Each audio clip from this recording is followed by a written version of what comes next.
அனைவருக்கும் வணக்கம். இப்போது நாம் பார்க்க இருக்கும் தலைப்பு கற்பித்தல் இடையூறும் அதற்கான தீர்வுகளும் தவிர்ப்பதற்கான வழிகளையும் பற்றி பார்க்க போகிறோம். இதில் ஃபஸ்ட்டு ஒன் தயாரிக்க கூடுதல் நேரம்.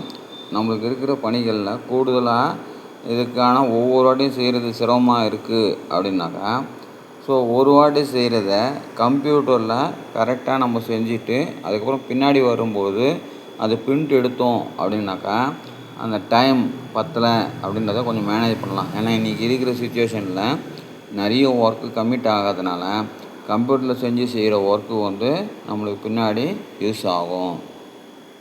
2, பாடங்கள் ஒருங்கிணைப்பு பொருத்தமின்மை. நிறைய நேரங்களில் என்ன ஆகுது அப்படின்னும்போது ஏதோ ஒரு டிஸ்டர்பன்ஸில் அந்த கண்டினியூஷன் அது ஏதோ இதில் பாதிக்கப்படுது. அந்த பாதிக்கப்படுறதுனால அந்த லெசன்லேருந்து வரக்கூடிய அந்த ஸ்கோரிங் பர்பஸ் டிஸ்டர்ப் ஆகுது.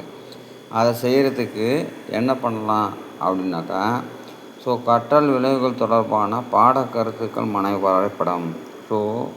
நம்மளுக்கு வேறு ஏதோ ஒரு வகையில் டிஸ்டர்ப் ஆகிடுச்சி அப்படின்னாலும் அந்த மைண்ட் மேப் அதில் கரெக்டாக நம்ம பண்ணிட்டோம் அப்படின்னாக்கா பிள்ளைங்க அந்த பாதிப்புலேருந்து மீட்டு கொண்டு சரி செஞ்சிடலாம். அடுத்தபடியாக பார்த்தீங்கன்னா, கற்றலில் பின்தங்கியவர்களை கண்காணிப்பு பதிவுகள். ஸ்லோ லேர்னர்ஸ் அப்படின்றதில் நிறைய இப்போது சிக்கல்கள் வருது. இப்போ சிக்கல்கள் வர்றதுனால அதை ஹேண்டில் பண்ணுறதுக்கு இன்றைக்கி பெரிய ஸ்கூல்ஸ்லலாம் பார்த்தீங்கன்னாக்கா ஏஐ குறைதீர் கற்பித்தல் மற்றும் ஏஐ பராமரிப்பு பதிவேடுகள் அப்படின்னு சொல்லிட்டு கொண்டு வந்திருக்காங்க. பட் நம்மளுக்கு அது ஒன்றும் தெரியல. ஆனால் அது சம்மந்தமாக நம்ம பண்ணோம்னா நல்லாயிருக்கும். அடுத்தபடியாக பார்த்தீங்கன்னாக்கா வகுப்பறை இடையூறு சலசலப்பு. இது நம்ம கிளாஸ் ஹேண்ட்லிங் பண்ணும்போது வரக்கூடிய பிரச்சனை. அதை சமாளிக்கிறதுக்கான வழிகள் புதிர்கள், படக்காட்சி, செயல்பாடு.